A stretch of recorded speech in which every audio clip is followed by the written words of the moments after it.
Welcome to Section 4 of the Jedi Archive. This section will focus on the widely popular trilogy Heir to the Empire. The Heir to the Empire, or Thrawn trilogy as it is widely known, is considered the first big piece of expanded universe material. The story takes place 5 years after the events of Return of the Jedi and sees the Imperial Remnant led by Grand Admiral Thrawn threaten the fragile peace the rebellion has fought to establish. The trilogy was extremely successful and its influence on the expanded universe was considerable, since until then the expanded universe mainly consisted of RPG games and comic strips, with the occasional book like Splinters of the Mind's Eye. It also introduced many characters that would be mainstay in the expanded universe for years to come. 5 years after the destruction of the Death Star and the death of Emperor Palpatine, the rebellion has become the New Republic, which has fought to establish a fragile peace throughout the galaxy. Deep in wild space, Grand Admiral Thrawn, one of the Empire's most intelligent and cunning commanders, begins to rally broken Imperial forces. Thrawn enlists the aid of a clone of the long-dead Jedi Master Jorah C'baoth. They find and utilize the Emperor's private weapons vault on the planet Wayland, causing unrest in the New Republic. Meanwhile, Luke Skywalker has had run-ins with the smuggler Talon Karrde, who wants to capture him and send him to the Imperials. Han Solo and Lando Calrissian rescue him in time, offering the smugglers work in the New Republic. One of Talon's gang members, Mara Jade, chases Luke and attempts to kill him for killing her master, Emperor Palpatine, 5 years ago. In an ensuing firefight, Han and Lando find out Thrawn's plans at one of his shipyards. Leaving isolation, the insane clone of Jorah learns of Princess Leia's unborn children, wanting to take them for himself and train them in the ways of the Force. Leia is hunted down by a species called the Noghri. Han takes his wife to Kashyyyk. When the Noghri track her there, they broker a deal with her after finding out that she is the daughter of Darth Vader and they worked for him. They begin to protect her. Thrawn launches his attack on the shipyards, but is thwarted by the arrival of Rogue Squadron and Lando and Han. Thrawn retreats from the battle.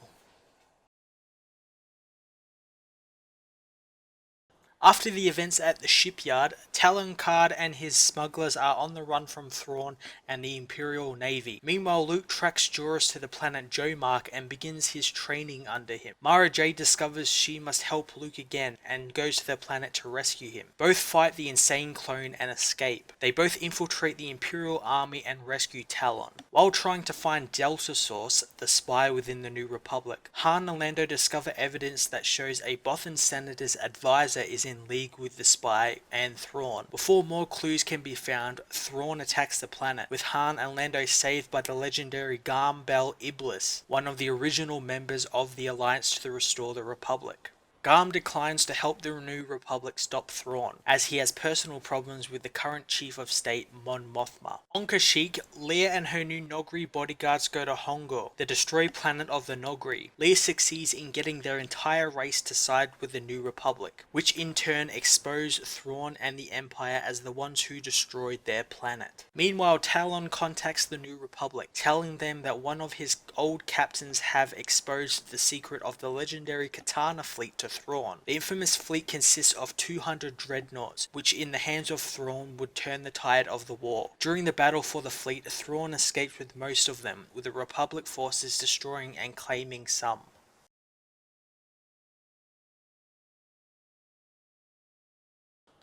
After winning the Katana fleet, Thrawn puts the next stage of his plan against the Republic into motion. Meanwhile, Jorah grows impatient, wanting to get Luke, Leia, and her unborn children as his apprentices, the reward Thrawn promised him. During a battle between the Empire and the Republic, Jorah senses Leia, sending a battle group to pursue the Millennium Falcon and kidnap them. Han, being a very experienced pilot, manages to escape with his wife. Meanwhile, Luke tries to track down Thrawn's cloning facilities. Running into Talon, Skywalker coaxes the smuggler into giving him information about the Imperial forces. On Coruscant, Mara Jade is recovering from her injuries suffered during the battle for the Katana fleet. During her stay, she meets Winter, Princess Leia's aide. She recognizes the woman as an agent. Winter as well suspects Jade to be an Imperial agent. Luke is almost captured when he tracks the cloning facilities to Podarus. Leaving in his damaged fighter, he makes it to Honogor, where while fixing his ship he receives a vision of his sister and her children in trouble. While Luke continues to fix his ship, Leia gives birth to Jana and Jason Solo. Talon calls a meeting of smugglers, trying to arrange an alliance to find where the clones are being bred at. The meeting is destroyed by Imperials and the smugglers' alliance is born from the ashes. While Leia is on leave to tend to her children, Winter voices her opinion on Mara Jade. Leia directly asks Mara,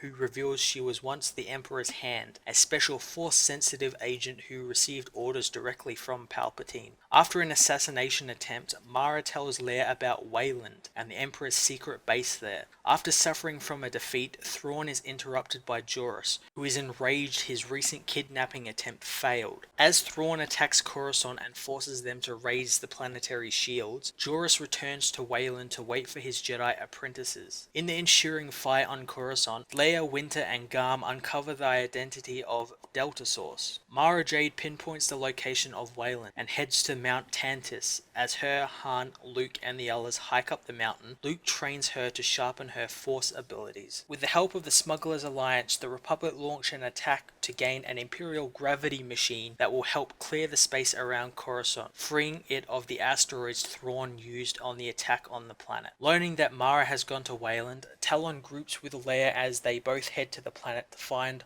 her and Luke. Luke and Mara finally reach the summit of the mountain while Han and the others find the cloning facility. When Luke and Mara reach the throne room, they face off with Joruus, who reveals that he cloned Luke from the hand he lost at Bespin during his fight with Darth Vader. The clone, wielding Luke's first lightsaber, attacks him. Han, Leia and Talon make it to the throne room during the duel. During the fight, Mara kills the clone of Luke. Then, as Joruus tries to bring the base down on top of them, she kills him as well. As they succeed in destroying the base, Thrawn's personal Noghri bodyguard, Rock, kills him, avenging the destruction of his homeworld. After the battles end, Luke and Mara form an uneasy friendship. Luke gives Mara his lightsaber as the two leave to continue Republic negotiations. So this book series is pretty good. I really enjoy it and I know a lot of people really like it. It's one of the best-selling expanded universe series ever made. Yeah, it could, at least some of the stuff in it could be transitioned back into canon, and I think some of it's starting to come back in. Like, obviously we've already got the stuff with all the clones in it and everything, since this book was actually written before episode 2 and 3 were written, so before George Lucas came up with the whole cloning idea and everything. These guys, Timothy Zahn was writing about it and everything, and it probably had something to do with, like, he would have had to have talked with Lucas about everything, and so maybe like they sort of shared ideas a little bit. But there is some stuff in this book that isn't too good. Like, some stuff I really don't like the whole thing with the Luke and Joruus clones. Like, I understand like they could do it and all that, but then they like sort of built upon the fact that cloning Jedi was almost next to impossible, because like them, like, why in the Clone Wars didn't they clone like a heap of Jedi instead of clone troopers and stuff? The thing that really is like kind of stupid about it is that they were kind of lazy in designing these clones, because the Luke clone, he's called Luke Skywalker, but he's called Luke Skywalker with a double U, so he doesn't really make much sense. Like, and same with Joruus, his is Joruus.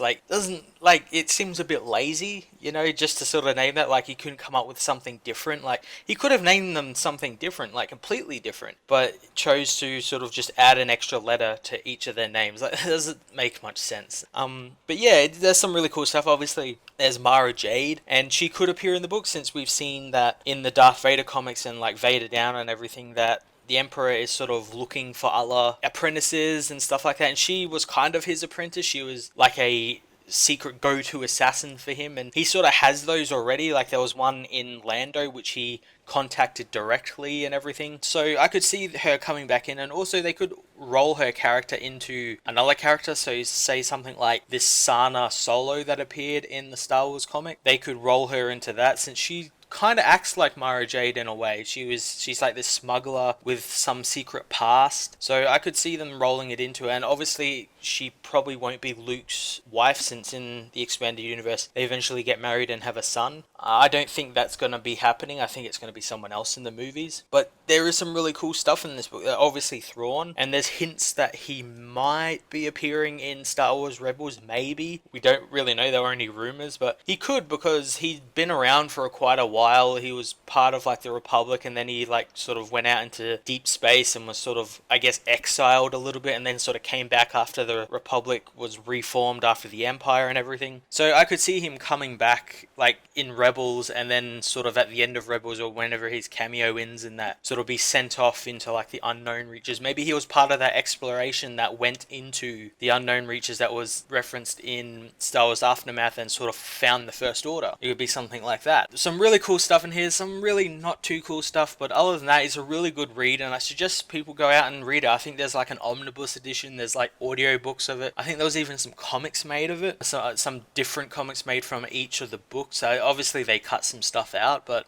they're a pretty cool read. I suggest people go read it. And that's that for Jedi Archives Section 4. Come check out my Facebook page, Star Wars Cinematic Galaxy. Come follow me on Twitter, Matt_FOS. And yeah, keep an eye out for more Star Wars related stuff on my YouTube channel, Fortress of Solitude.